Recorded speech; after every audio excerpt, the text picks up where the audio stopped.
Control concept देखने के लिए हम देखते हैं पहले ये कंट्रोल चार्ट।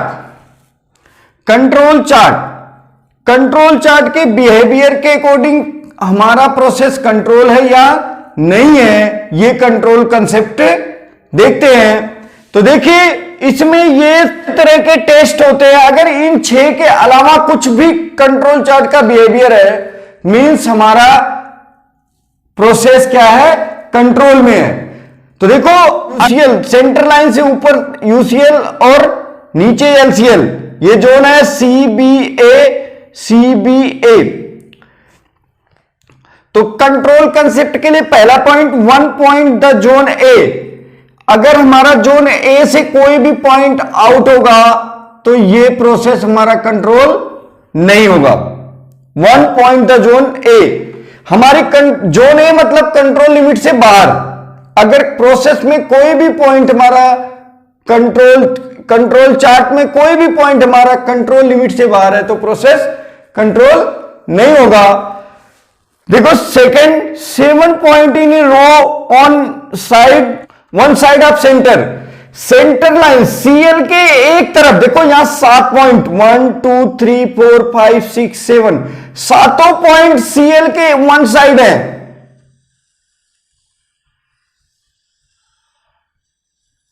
सीएल के एक तरफ, चाहे नीचे या ऊपर, 7 पॉइंट अगर कंटिन्यूअस है तो प्रोसेस कंट्रोल नहीं होगा। ये सेकंड।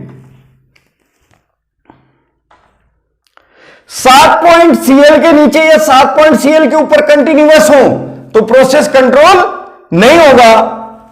देखो तीसरा, 6 point in a row steadily increasing या डिक्रीजिंग। देखो 6 पॉइंट लगातार, अगर इधर से देखें तो ये इंक्रीजिंग ऑर्डर या डिक्रीजिंग ऑर्डर में। अगर 6 पॉइंट लगातार इंक्रीजिंग या डिक्रीजिंग ऑर्डर में है तो प्रोसेस कंट्रोल नहीं होगा। ये तीसरा रूल है, थर्ड रूल। इसके बाद चौथा देखिए, 14 point in a row alternate up and down. देखो सीएल के 14 पॉइंट, देखो 1 2 3 4 5 6 7 8 9 10 11 12 13 14 पॉइंट कंटिन्यूअस सीएल को अल्टरनेट करता है। जैसा बिहेव इधर हो रहा है सेम टू सेम ऐसा। तो ये फोर्थ कंडीशन हो गई, प्रोसेस कंट्रोल नहीं है।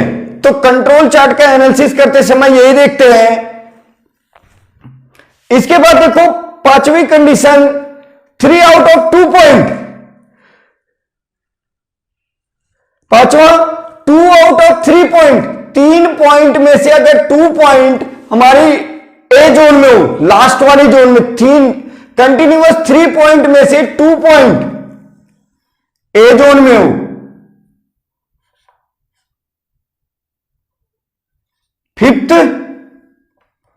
फिफ्थ नंबर कंडीशन, पांचवा टेस्ट हम देखेंगे।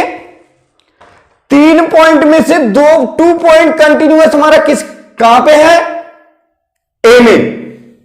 तो किन्हीं 3 पॉइंटों में से 2 पॉइंट हमारा कंटिन्यूअस, 3 पॉइंट में से 2 पॉइंट हमारा ए जोन में नहीं होना चाहिए। अगर ऐसा है, टेस्ट में मिलता है कंट्रोल चार्ट में, तो वो प्रोसेस कंट्रोल नहीं है। इसके बाद देखो 6 नंबर, 4 आउट ऑफ 5 पॉइंट। किसी 5 पॉइंट में से 4 पॉइंट हमारे बी में अगर हो, 4 पॉइंट किस में हो, बी में।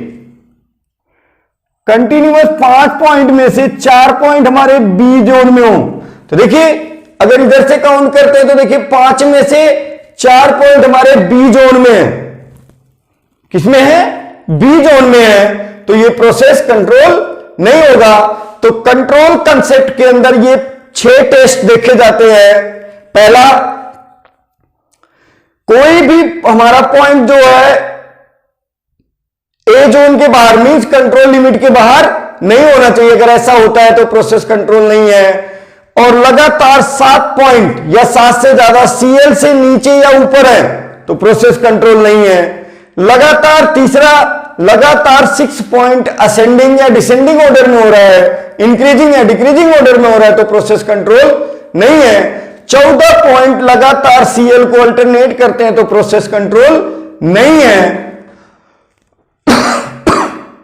किसी तीन में से 2 पॉइंट हमारे अगर ए जोन में है, देखो ए जोन ये है या लास्ट वाली ए जोन, किसी 3 पॉइंट में से कंटिन्यूअस 3 पॉइंट में से 2 हमारे जो है अगर ए जोन में है तो प्रोसेस कंट्रोल नहीं है। और लास्ट कंडीशन छठवीं है, किसी 5 में से अगर 4 पॉइंट हमारे बी जोन में है तो प्रोसेस कंट्रोल नहीं है। तो कंट्रोल चार्ट का एनालिसिस करते समय इस 6 टेस्ट को हम देखते हैं, अगर इनके अलावा कुछ भी है तो हमारा प्रोसेस कंट्रोल है।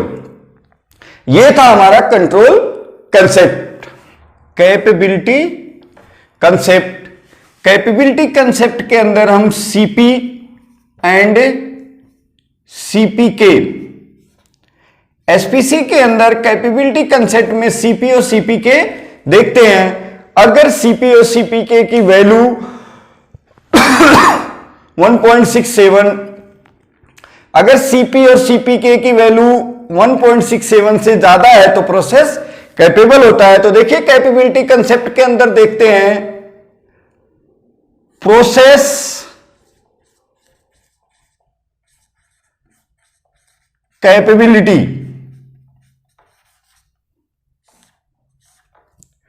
जिसको बोलते हैं शॉर्ट में सीपी, प्रोसेस कैपेबिलिटी। तो सीपी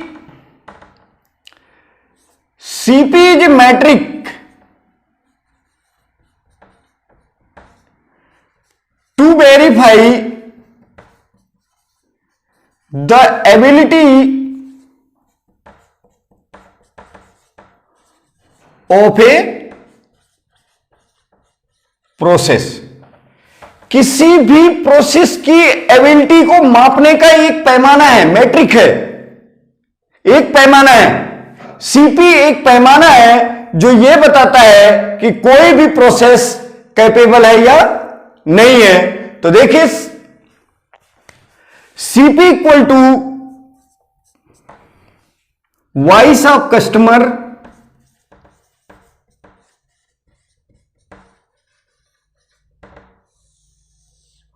वॉइस ऑफ प्रोसेस। हमारे कस्टमर की क्या मांग है, means USL minus LSL upon UCL minus LCL. तो इसको हम कह सकते हैं यूएसएल माइनस एलएसएल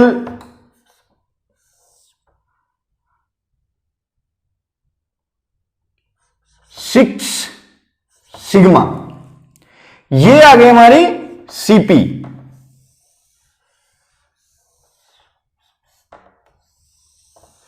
अगर सीपी की value greater than or equal to 1.67 process capable है।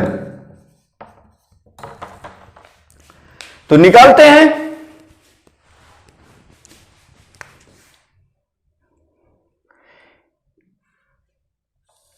कस्टमर ने मांग रखा है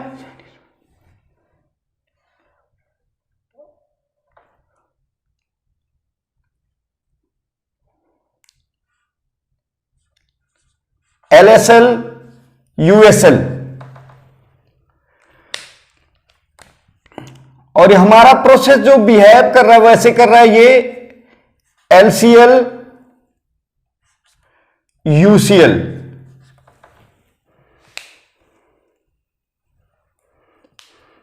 इसको बोलते हैं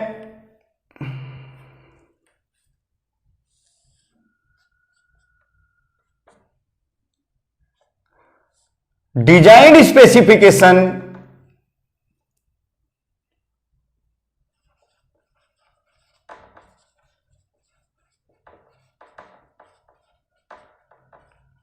विथ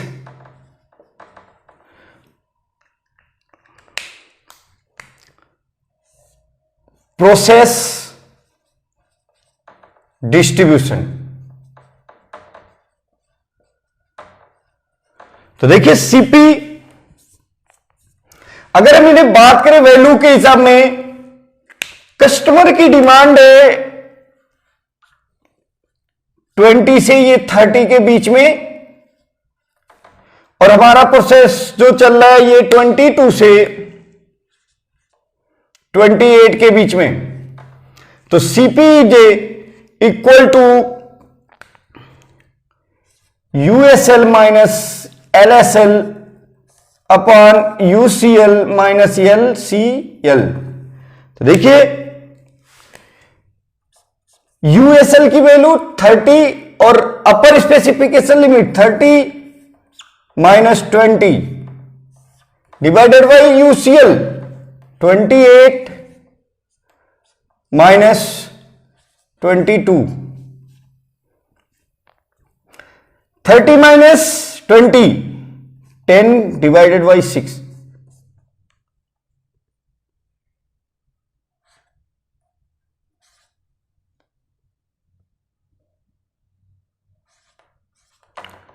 CP की वैल्यू 1.67, तो CP is greater than or equal to 1.67, process capable. तो ये क्या है, प्रोसेस कैपेबल है, क्योंकि CP की वैल्यू देखो हमारी कितनी है 1.67 से ज्यादा, तो और देखने में भी लग रहा है हमारा प्रोसेस कैपेबल है। लेकिन अगर ये प्रोसेस हमारा ऐसे बिहेव करता है,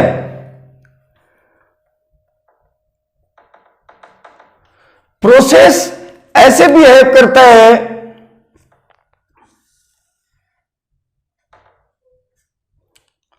तो देखिए ये 18 है और ये 32 तक जा रहा है, तो नीचे की वैल्यू क्या हो जाएगी, UCL 32 minus 18,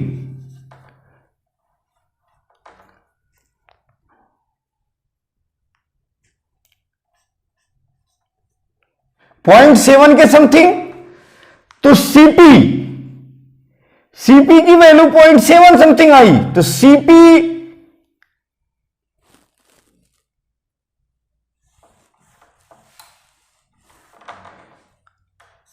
CP is less than 1.67, process not capable. तो यहां देखिए ये रिजेक्शन बन रहा है, दिख रहा है, तो प्रोसेस कैपेबल नहीं है। लेकिन ओनली सीपी को देख के हम ये नहीं कह सकते कि प्रोसेस कैपेबल है या नहीं है। देखिए एक एग्जांपल और देखते हैं।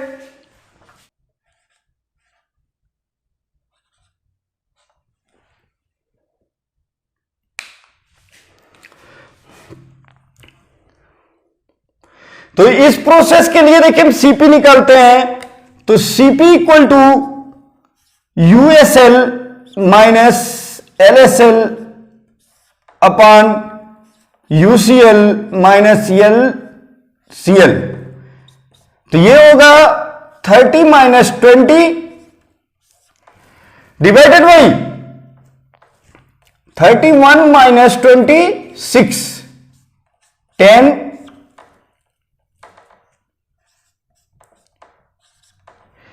सीपी ग्रेटर देन, यहां सीपी कितनी आ गई, सीपी इक्वल टू 2, तो सीपी इज ग्रेटर देन 2 या ग्रेटर देन या इक्वल टू 1.67, तो प्रोसेस कैपेबल होना चाहिए, प्रोसेस।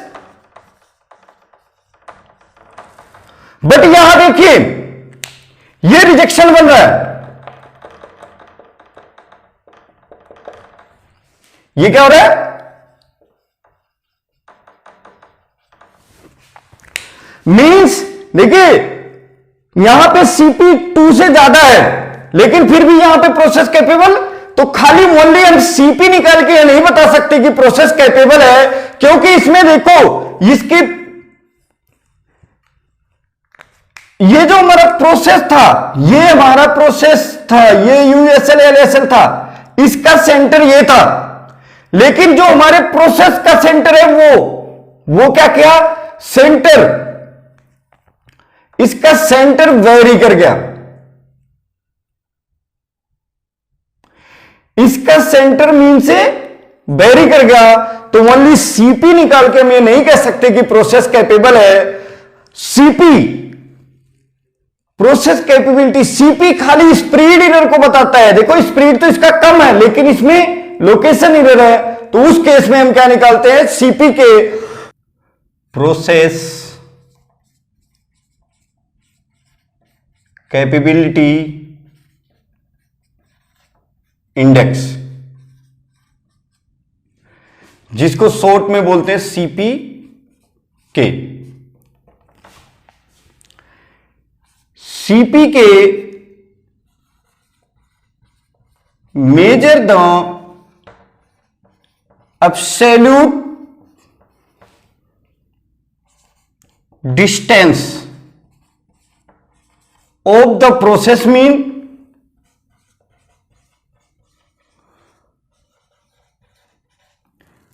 फ्रॉम नियरेस्ट स्पेसिफिकेशन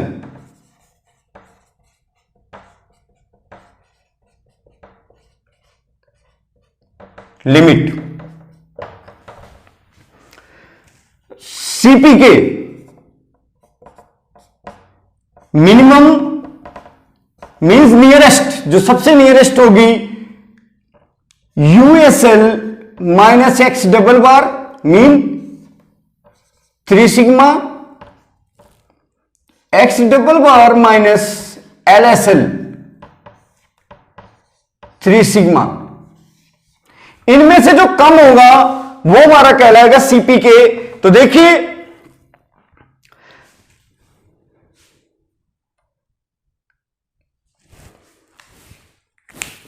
देखते हैं एग्जाम्पल के रूप में।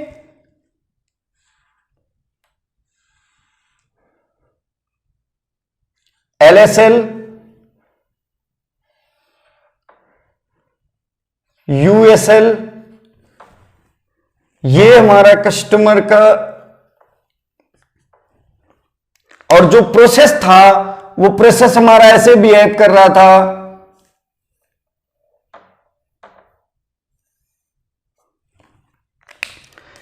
ये 20 से 30 तक डिमांड थी, और ये जो हमारा प्रोसेस बिहेव कर रहा था वो 26 से 31 तक। मींस प्रोसेस मीन, ये जो प्रोसेस का मीन है, प्रोसेस मीन कितना आएगा 28.5, जिसको हम बोलते हैं एक्स डबल बार। तो फार्मूले की हिसाब से देखते हैं, मिनिमम एक तो डिस्टेंस इसकी ये होगी और एक डिस्टेंस प्रोसेस मीन की डिस्टेंस एलएसएल से होगी। इसको हम बोलते हैं सीपी के एल और इसको हम बोलते हैं सीपी के यू। इन दोनों में से ये डिस्टेंस और ये डिस्टेंस में से जो नियरेस्ट, मतलब जो हमारी स्पेसिफिकेशन से नजदीक होगी, इसको कहते हैं। तो देखिए यूएसएल की वैल्यू हमारी कितनी है 30 माइनस एक्स डबल बार की वैल्यू 28.5, 3 सिग्मा, यहां से यहां तक 3 सिग्मा और ये 3 सिग्मा। तो 3 सिग्मा की वैल्यू कितनी है 2.5, यहां पे एक्स डबल बार की वैल्यू कितनी है 28.5 माइनस एलएसएल 20, ये हमारी है एलसीएल और ये है यूसीएल, कंट्रोल लिमिट।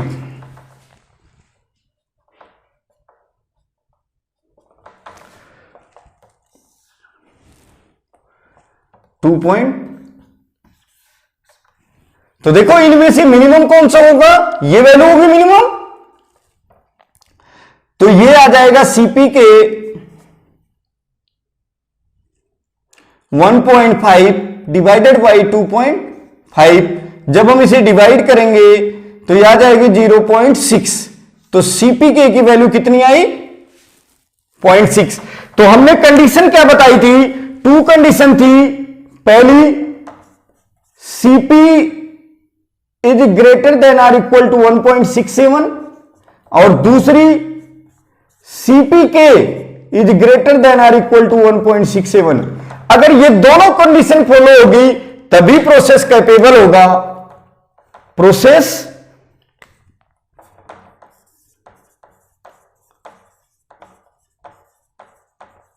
लेकिन हमारा देखो सीपीके की वैल्यू कितनी आ गई, 1.67 से कम आ गई, इसलिए ये प्रोसेस कैपेबल नहीं है। और आप फिगर में भी देख सकते हो ये रिजेक्शन बन रहा है।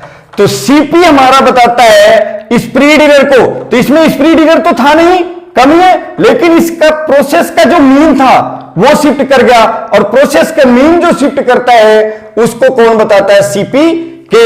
इसलिए सीपी और सीपी के दोनों की वैल्यू 1.67 से ज्यादा होनी चाहिए। यह था हमारा कैपेबिलिटी कंसेप्ट।